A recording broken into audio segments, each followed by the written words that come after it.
Find what you love and let it kill you. These words from Charles Bukowski encapsulate the essence of a life without compromise, without half-truths. But what did Bukowski really mean by this? Today, we're diving into the philosophy of one of the most honest and raw writers who ever lived, and exploring what he meant by don't try. Charles Bukowski was a writer and poet who, although not considered a philosopher in the academic sense, offered a unique and deeply impactful perspective on the human condition. Born on August 16, 1920, in Germany and raised in Los Angeles, Bukowski spent most of his life in the United States, where his personal experiences and the brutality of urban life shaped his worldview. Bukowski's childhood was marked by hardships. The son of an abusive father and an emotionally distant mother, he endured a lonely and painful adolescence, which distanced him from social conventions and drew him closer to writing as a form of expression and escape. This environment of poverty and domestic violence turned him into a relentless observer of society, developing a literary voice that reflected the disenchantment and rawness of life. Bukowski was often described as a poet of the underworld, exploring themes such as alcoholism, dysfunctional love affairs, loneliness, and the daily struggle to survive. His writing was direct, without sugarcoating, and often carried a brutality that reflected his view of the world. He rejected pretension and superficiality, both in life and in art, preferring an approach that was visceral and honest. For much of his life, Bukowski lived in poverty, working in jobs he hated, like being a postal worker, while writing at night. His first novel, Post Office, published in 1971, is largely based on his experiences during that period. From there, Bukowski began to gain recognition, especially among readers who identified with his raw and honest portrayal of everyday life. Throughout his career, Bukowski published over 45 books, including novels, collections of short stories, and volumes of poetry. His work became a cultural phenomenon, influencing a generation of writers and readers who saw in his approach an authentic expression of alienation and disenchantment with the modern world. Now that we have a better understanding of who Charles Bukowski was and the context of his life, it's time to dive into one of the most intriguing and controversial aspects of his philosophy, the meaning of his famous phrase, "Don't try." In a world that constantly pressures us to be more, do more, and achieve more, what exactly did Bukowski mean with these words? And why do they resonate so deeply with so many of us?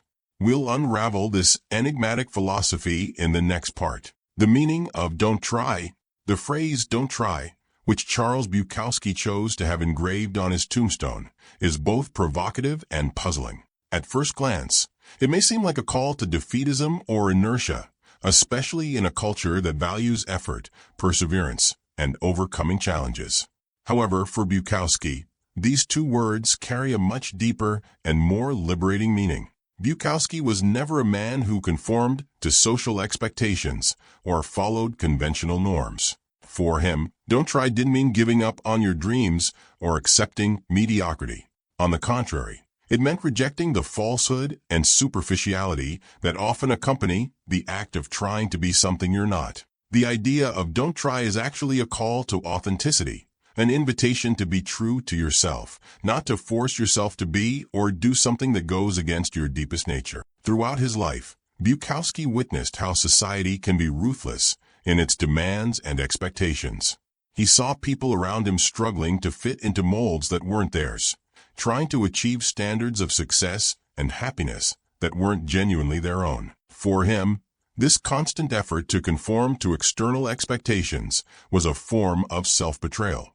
True life, in Bukowski's view, isn't lived by trying to mold oneself to these pressures, but by finding and embracing who we really are. This philosophy can be compared to the ideas of authenticity championed by other thinkers throughout history. Friedrich Nietzsche, for example, spoke about the importance of becoming who you are. For Nietzsche, as for Bukowski, life should be a journey of self-discovery and personal fulfillment, rather than an endless quest for approval or external success. By saying don't try, Bukowski was also suggesting that true success doesn't come from conscious effort, but from total surrender to what we love and are naturally inclined to do. He believed that when we are truly aligned with our desires and passions, what we do flows naturally, without the need for forced effort. This concept is deeply rooted in his view of writing and artistic creation. Bukowski wrote because he needed to write, because it was an intrinsic part of who he was, not because he was trying to achieve fame or recognition. This call to authenticity may resonate particularly in a world where we are constantly bombarded by messages that encourage us to be more productive, achieve more, and excel in every area of life. For Bukowski, these pressures are mostly unnecessary and can even be harmful. He believed that by trying too hard, we risk losing sight of what really matters, our true essence, and what truly brings us satisfaction and meaning. In the end, don't try isn't advice to avoid effort, but rather a reminder to direct our efforts towards the things that really matter, the ones that are truly meaningful to us. It's a call to set aside pretensions and external expectations and focus on living a life that is authentic, honest, and true to who we really are. Why does the don't try philosophy resonate so much? The philosophy of don't try, proposed by Charles Bukowski, goes against the grain of our culture, which constantly values effort, perseverance, and the relentless pursuit of success. However, this apparent contradiction is exactly what makes Bukowski's message so powerful and resonant for so many people. But why does this idea, which seems so contrary to what we've been taught to value, resonate with so many hearts and minds? We live in an era of extreme pressure to succeed. The hustle culture teaches us that we must work harder, be more productive, and always strive for the next level of success. We're surrounded by images of perfection on social media, where failure is often seen as something to be hidden or quickly overcome. Amidst this, Bukowski's message comes as an antidote to the exhaustion and alienation that this constant pressure can cause. For many, don't try is a liberation. It's permission to be imperfect, to not have to fit into unattainable standards, and to live according to one's own pace and values. It's an invitation to abandon the relentless race for something that, often, we don't even know if we truly want. Bukowski reminds us that life doesn't have to be a marathon of achievements, but can simply be lived, with all its imperfections and contradictions. This philosophy resonates particularly with those who feel overwhelmed by society's expectations. In a time when anxiety and depression are at alarming levels, Bukowski's message offers an alternative. Instead of desperately trying to reach an ideal of success, we can focus on being true to ourselves. This doesn't mean giving up on our dreams or ambitions, but rather reevaluating them to ensure that they truly reflect who we are and what we want from life. Another reason why Don't Try resonates so much is that it touches on a profound truth about human nature. Excessive effort often distances us from our true selves. When we are constantly trying to be something we're not, we move away from the authenticity and simplicity that can bring true peace and satisfaction. Bukowski, with his life and work, shows us that it's possible to live a full and meaningful life without succumbing to external expectations. Bukowski's philosophy also reminds us of the importance of passion. He believed that the best things in life come when we are deeply connected to what we love. Don't Try is not a call to passivity, but rather an encouragement to find what truly moves us and let that guide us. When we are doing what we love, we don't need to try in the conventional sense. Motivation and effort come naturally as an expression of who we are. Additionally, this philosophy can be seen as a form of resistance against the commodification of life. In a world where we are constantly encouraged to produce and consume, Bukowski reminds us that there's more to life than work and material success.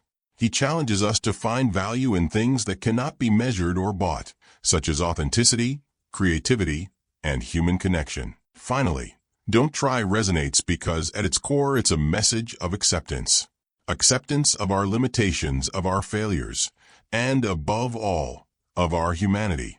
By saying don't try, Bukowski invites us to accept who we are with all our imperfections, and to live according to our own truth. In a world that often pressures us to be something we're not, this acceptance can be deeply liberating. As we navigate the demands and pressures of modern life, Bukowski's philosophy offers us an alternative path. A path that values authenticity over perfection, passion over production, and acceptance over achievement. It's a philosophy that, although simple in its words, carries a depth that resonates with anyone who has ever felt the weight of external expectations and the need to find a truer path for themselves.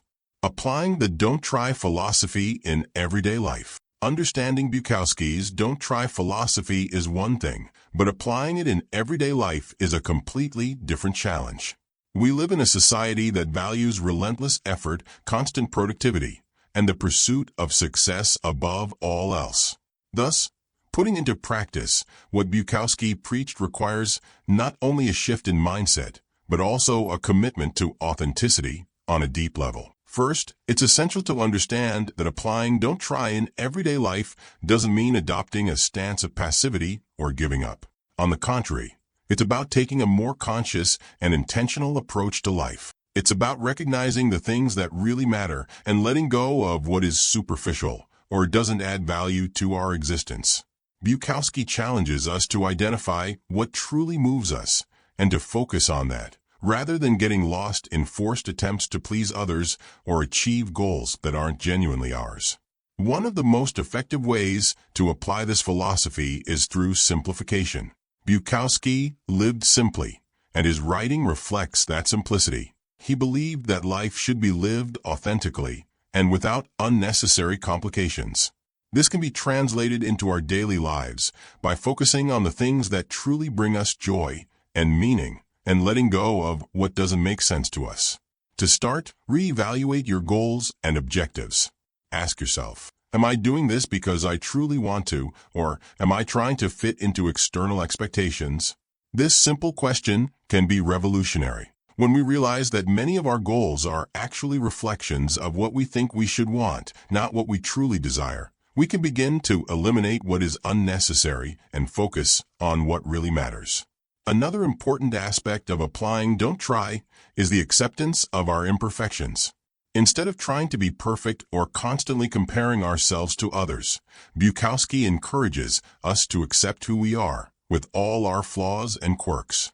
This acceptance can be extremely liberating and can allow us to live more lightly and authentically. Instead of striving to be something we're not, we can embrace who we really are and live according to that truth. Adopting the "don't try" philosophy also means being willing to let go of what doesn't work. Often we cling to jobs, relationships, or habits that no longer serve us, simply because we feel we must try to make them work. Bukowski reminds us that it's healthier to let these things go and move on in search of something that truly resonates with us. In practice, this might mean leaving a job that doesn't make us happy, ending a relationship that doesn't bring us joy, or abandoning a goal that is no longer relevant to us. It's an act of courage, but also of authenticity. And as Bukowski suggests, life should be lived this way, according to our own truth, not the truth of others. Charles Bukowski, with his "don't try" philosophy, offers us a powerful and liberating alternative to the conventional paradigm of relentless effort and the pursuit of perfection.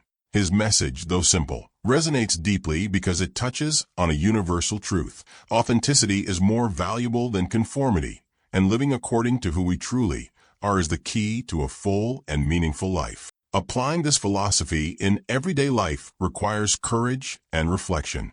It requires that we reevaluate our goals, accept our imperfections, and be honest about what we really want. Ultimately, "don't try" is not about giving up, but about letting go of what is superficial and living according to our own truth. In a world where we are constantly bombarded with messages that we must be more, do more, and achieve more, Bukowski's philosophy invites us to slow down, to look inside ourselves, and to ask, what do I really want? And, perhaps more importantly, who am I really? By following this path, we find the freedom to be who we are without the shackles of external expectations. We discover that true satisfaction comes not from relentless effort, but from the acceptance of our own truth and the commitment to live according to it. As Bukowski taught us, Life is too short to be lived trying to be something we're not. So, don't try to be someone else. Be yourself in all your authenticity, and let that be enough. This is Bukowski's legacy, and this is the essence of his philosophy. It challenges us to be true to ourselves, to seek out what we truly love, and to live a life that, though imperfect, is genuinely ours. And in the end, that's all that really matters.